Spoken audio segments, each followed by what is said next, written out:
Okay, lovely Friday morning. This is the Integrity Station, Splash 105.5 FM.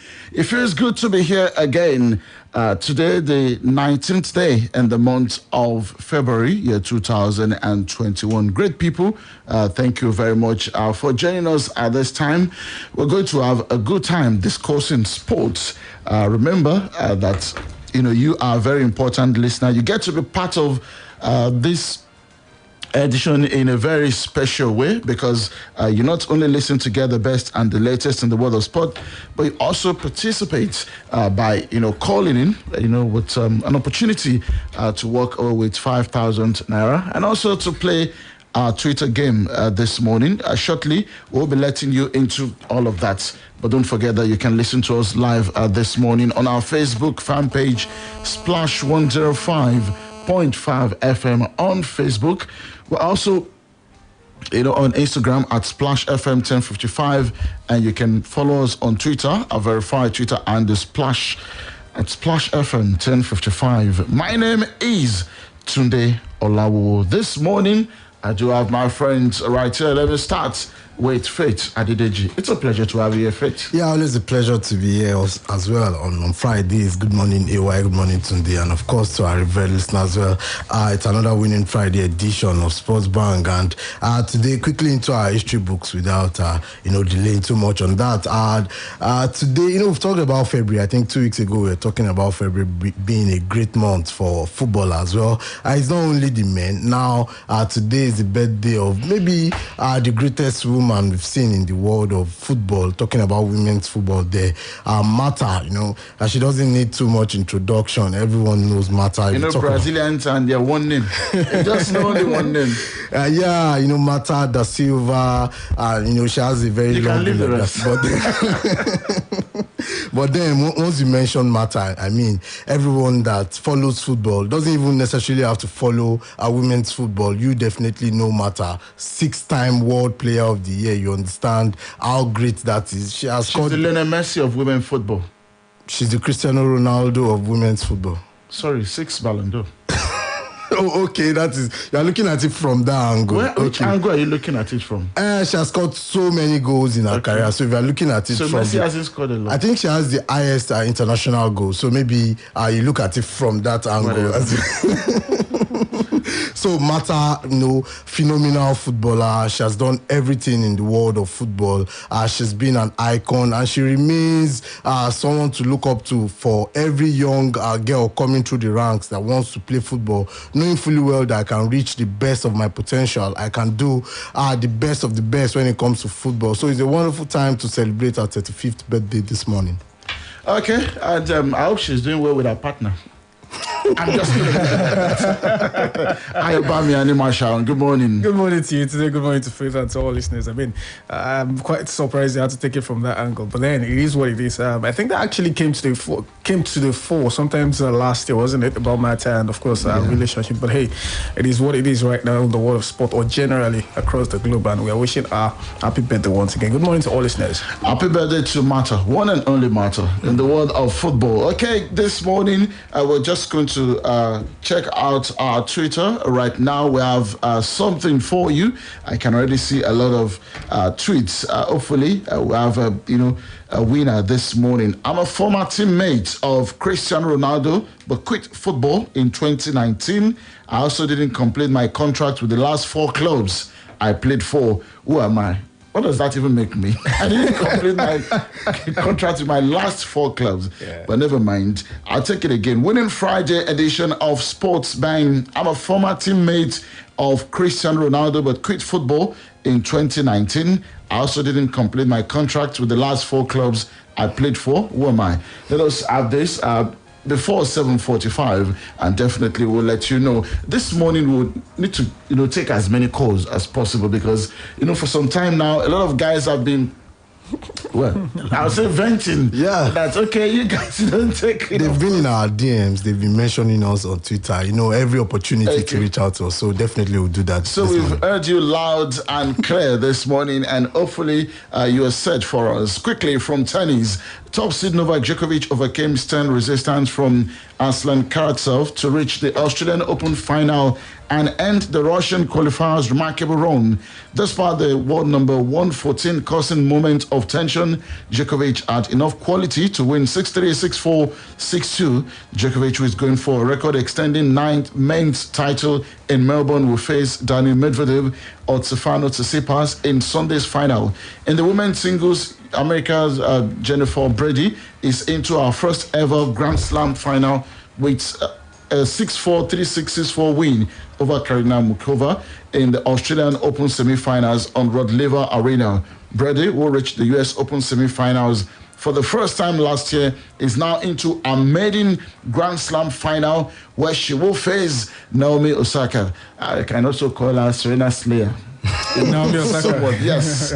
Osaka earlier knocked out Serena Williams out in straight sets. But 22nd seed Brady ensured the United States will have another finalist a year after Sofia Kenin upset Gabi Muguruza for the 2020 championship. I know you guys, want to have your bite on that, but quickly, let me put basketball in the mix as well. Nigeria continued its dominance on the continent with another emphatic 64-51 point win over Rwanda at the ongoing 2021 FIBA AfroBasket qualifiers in Tunisia. It was all about Kate Omura, who led the scorers chart, scoring 13 points and 6 rebounds, while debutant Abdul Malik Abu came off the bench to contribute 9 points, 3 rebounds, and 1 steal as the Tigers, that is the senior men's national basketball team of Nigeria, reaffirmed its dominance on the continent. With the 2021 AfroBasket ticket already secured, Nigeria sits pretty atop Group B and will face Mali today with a win as top priority in its quest to conclude the series unbeaten. And basketball to the next level, that is in the NBA. The NBA will hold the 2021 All-Star Game in Atlanta on March 7, despite a number of top players expressing concerns about staging an exhibition game amid the coronavirus pandemic. The NBA has now moved to allay fears by revealing plans to arrange private travel for All-Star Game participants and create a mini bubble environment with a single hotel for players and coaches and enhanced COVID-19 testing. Rather than schedule several events over the course of the weekend, the NBA said it will hold the All-Star Game, 3-point contest, skills competition, and slam dunk contest on the same day. So let us go back to where we started from. Tennis, Novak Djokovic. For some, surprisingly, for some, not so because of his pedigree. But for those who are surprised, you can understand. It looked like he was not so fit at the start of the competition. But he's done what he knows how to do best, getting to another final in the Australian Open where he's been very, very dominant. Who can stop him now? He has grown into his elements in this competition. But then it's almost difficult to stop him. He has also he said something at so whether it's Medvedev or Tsitsipas, doesn't matter. Well, you can't take away the chance of an upset, obviously. But then, he said something at the start of the competition. He said the Australian Open is like him being in his sitting room just without him actually watching the TV and all that. So a bit of arrogance. No, a bit of comfort, showing the kind of comfort. Like French Open for Rafael Nadal. Yeah, exactly. He's the best on the hard court. He would, even if he gets to win this, it will be a record-extending 9th Australian Open title for him. So you understand what he's trying to say. So it's not record equaling or record breaking. It's record extending because he currently holds the record. So you understand the kind of pedigree. Based on his playing style, obviously, the hard court is very much faster. So players with that kind of aggressive, players that can find the angles like Novak Djokovic will always do better on the hard court, and that is what he has shown us. Of course, he has also shown a versatility. He can do well across all courts. He has won, across all courts. So, it's left to be seen who will be his opponent in the final, and then we'll see who will win that. Well, in the women's game, that 24th Grand Slam still remains elusive for Serena Williams. And right now, it looks difficult for anybody to look past Naomi Osaka. Yeah, it is. It is very difficult. Osaka has been, she has just been progressing from one game after the other, right from the start of the tournament. And the moment she eventually came up against Serena, and she eventually won that one. I think she became odd favorite to eventually win this one. She's coming up against Brady, a first-time Grand Slam finalist. And you can imagine how perhaps how difficult it would be for her to eventually deal with the pressure, to deal with the occasion. We've seen a whole lot of first-timers eventually win, but then coming up against an informed Naomi Osaka, who has actually won this title twice previously. I mean, it remains to be seen whether she can once rather previously. It remains to be seen whether she can actually topple it and then win this one. But for Serena, the wait goes on, and I think it's becoming a bit more of story now, such that she's having to deal with that mental block for even every the questions that she gets asked. I mean, I saw when she broke. They were asking her about retirement. Listen, it's possible. She's 39. She's nearing 40. Yeah, and I think it's always going to be. It's always going to become a lot more difficult for her. I feel about 2-3 years ago, when she was a bit younger, a bit fresher, she made it to the final, but she couldn't win. Now she's 39. Who knows when next she eventually make it to the finals again? So the longer it goes, the smaller our chances of eventually winning in terms of the scientific approach of our body structure and whatever it is. But then she is Serena. Who would have actually thought that someone at that age will still be actually making it to the semi-finals? Exactly. So I mean, it's just that a bit of defeat here and there obviously piles up the pressure on her, even when she's going to another Grand Slam tournament. It's in nature sometimes. Not sometimes, almost all the time. You really cannot fight it. In playing against Naomi Osaka, especially, it looks like she's playing against her younger self. Yeah. Somebody with that level of energy, exactly, that level with better agility and all that. But the question is it possible for her to ever roll back the hands of time to match that level of energy? If the pairing is fair to her in the subsequent Grand Slams, I mean, now she had to face a daunting task in Naomi Osaka. But I just feel for the pairing to be fair to her, that means that she will need to play our way into top. Or maybe she can hope that all these other top ranked players equally get knocked out earlier on in the course of the competition. Well, it's looking more difficult, just like you said. But why I'm very scared is the fact that we've had something like this before. We had Martina Navratilova. She had this urge to win her 10th Wimbledon title. She tried over and over again, but eventually she didn't get to do it. And but also on the positive side, we had Pet Sampras as well, who also had his eye on the record. He was also trying to do it, and eventually found a way. So it depends on the side of the balance, or the line that she would look at, maybe the positive or the negative side. That is left to be seen. But just like we always say, we are big fans of Serena, and we hope that she would do it. But whether she does it or not, I think she's already a great in the world of tennis, and she remains one of the greatest ever, or maybe the greatest ever. That is maybe contentious and all that, but that doesn't take away what she has been able to do in the world of tennis. We hope for the best for her. Okay, we hope for the very best.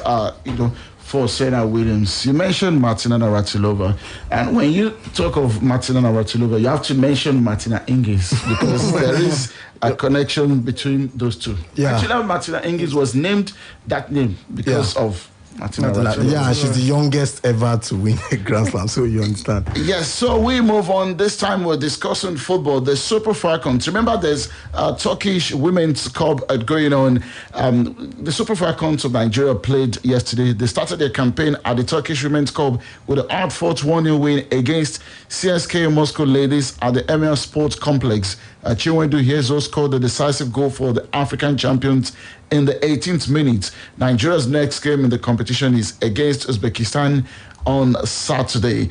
Meanwhile, the Super Eagles of Nigeria dropped by one spot into 36th in the world in the general rankings released by FIFA on Thursday. The ranking, which is the first in 2021, saw Nigeria retaining its 5th spot on the continent behind Senegal, Tunisia, Algeria and Morocco. Belgium, France, Brazil, England and Portugal continued to occupy the top 5 spots in the world.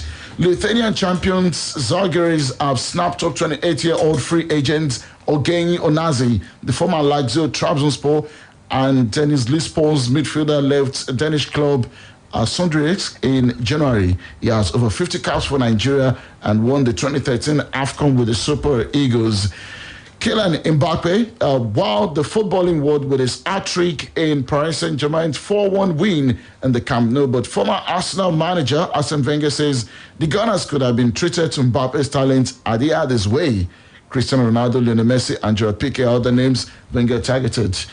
Well, I don't want us to go there because almost every great player that has ever played the game of football in the last 25 or 30 years, perhaps at some point were linked to Arsenal in the days of Arsene Wenger. Yeah. But somehow they managed to slip away. I think it's all documents, the approach of Arsene Wenger in terms of broad knowledge. Exactly, broad knowledge. In terms of able to go for them. That's just in terms of this knowledge of of the sport, in terms of sporting talent and all that. It's got that in abundance. But in terms of breaking deals, in terms of putting the required amount to eventually secure a deal, I think he's a bit short on that. Maybe not his fault. Maybe it's the fault of the club. Arsenal. Yes. How? If you're not releasing the money. No. Arsene Wenger at that point was given enough willpower. You think so? Alongside dividend. It is what we all know. He built a stadium for the club. That was even before building a stadium. We are talking about Cristiano Ronaldo, Lionel Messi, Didier Drogba. Yes, those guys came just about the same time. They were moving from Ivory to Emirates. This could have actually somebody like Arsene Wenger is not Mourinho. He's not Pep. He's not the kind of guy that will come out to say, well, I'm being hampered. I'm not the one signing the players. I don't make all the decisions. Yeah. You never can tell. Because, it only points in that direction that the club is probably not doing something right. When the manager continues to spot talent, then I used to joke that, well, that is a little bit on a lighter note, that you don't even need to do so much of scouting. Just wait for Arsene Wenger to do the job for you. And then you bring the cash. Let's leave it on that note. A stoppage time either by substitute Milan Pavkov and 10-man Red Star Belgrade, a 2-2 home draw with AC Milan in a pulsating Europa League round of 32 first leg clash. Still on the Europa League, there are plenty of goals about, with Young Boys beating Bayer Leverkusen 4-3 at home. Elsewhere, Olympiacos beat PSV Eindhoven 4-2. While Bruno Petkovic scored twice for Dynamo Zagreb in a 3-2 victory in Krasnodar. Shortly, we'll also be taking you to the Premier League updates. AS Roma is to a 2-0 win at Braga with Edin Dzeko scoring early and Bojan Meira striking late on. Manchester United are in control of their last 32 Europa League tie against Real Sociedad after a commanding 4-0 victory in this relocated match in Turin. We'll take a break now to catch up with the BBC Premier League updates. When we return, we'll go straight to Twitter and then open the phone lines. Stay with us. BBC Premier League update from the home of Premier League football. Hello, I'm Paul Serres at the BBC Sports Centre. It was an excellent night for the Premier League sides involved in the Europa League on Thursday. Bruno Fernandes scored twice as Manchester United beat Spanish side Real Sociedad 4-0 in Turin to take charge of their Europa League round of 32 tie.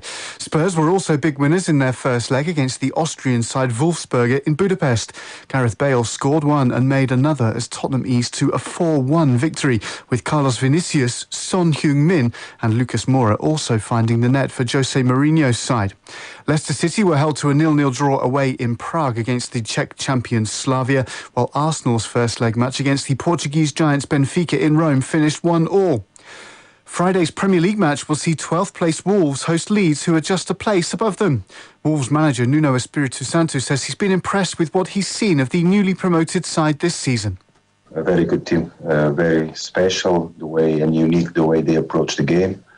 We've been able to see that they have a fantastic squad, a very good manager, special manager. Marcelo Bielsa is undoubtedly one of the greatest managers. And what we are realizing that is they are very competitive, will require the best of us. And Crystal Palace's Wilfried Zaha has questioned the anti-racism gesture of kneeling before matches kick off. The Ivory Coast forward said on Thursday, "Growing up, my parents let me know I should be proud to be black. We should stand tall. With taking a knee, sometimes people forget we have to do it. It's becoming something we just do. That is not enough for me." Zaha said he was wary of being used as a mouthpiece for the fight against racism, saying he has asked for interviews in order to tick a box. And for more football news from the BBC, go to bbc.com/football. BBC Premier League update from the home of Premier League football. Okay, there you listen to the BBC Premier League update. Welcome back on Sports Bang. Who is this guy? A former teammate of Cristiano Ronaldo, but who quit football in 2019. He also didn't complete his contract with the last 4 clubs he played for. Ewa, Well, the answer is French midfielder Lassana Diarra. Played with Ronaldo while at Real Madrid, but then in his last four clubs with Lokomotiv Moscow, Olympique de Marseille, Al Jazeera, and Paris Saint-Germain. He didn't end the contract with each of those clubs before he quit football early on in 2019. Lots of entries, no winner. Sadly. Yeah.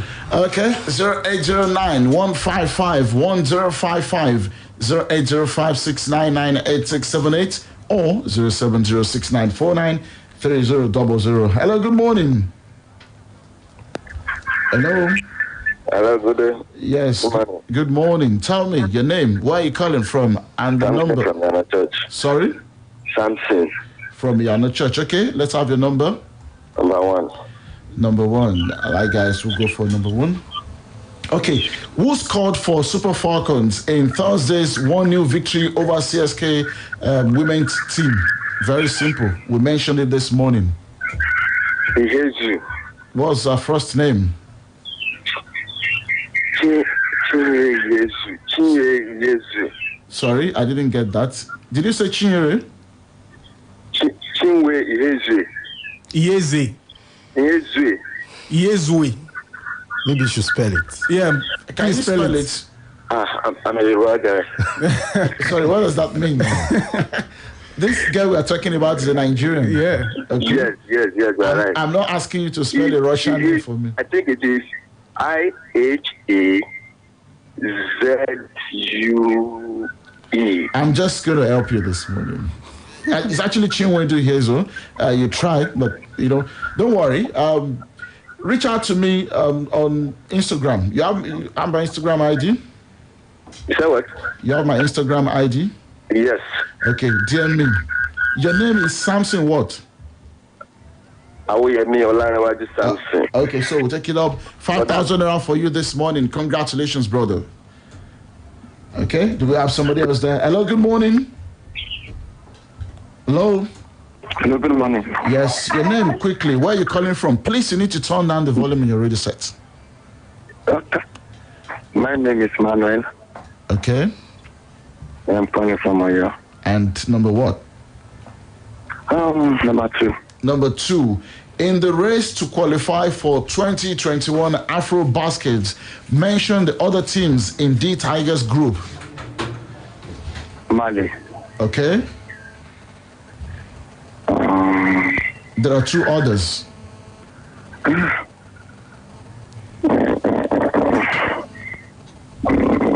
I'm sorry.